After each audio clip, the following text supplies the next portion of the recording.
सत्य केला। ओम हरये नमः हरये नमः हरये नमः। तर श्री वाखंडे श्री सत्यनारायण व्रतकथाया द्वितीयोध्याय गोड़ा सत्यनारायण भगवान की, गोपाल कृष्ण भगवान की।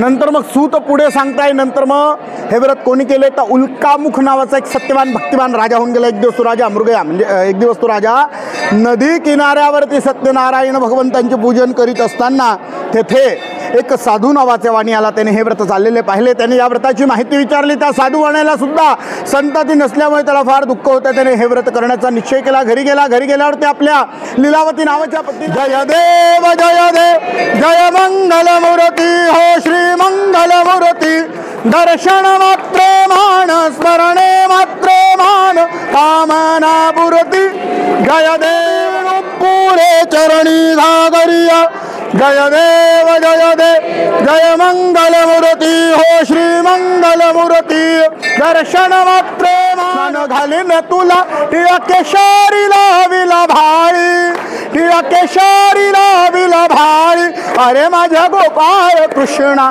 तुलाच करीन आरती, अरे माझ्या गोपाळ कृष्णा तुलाच करीन आरती, कुंडलांची शोभा मुकुटांची प्रभा, मुकुटांची प्रभा, तुळस मंजिरी वाहिन चरणी, तुळस मंजिरी वाहिन चरणी, अरे माझ्या गोपाळ कृष्णा,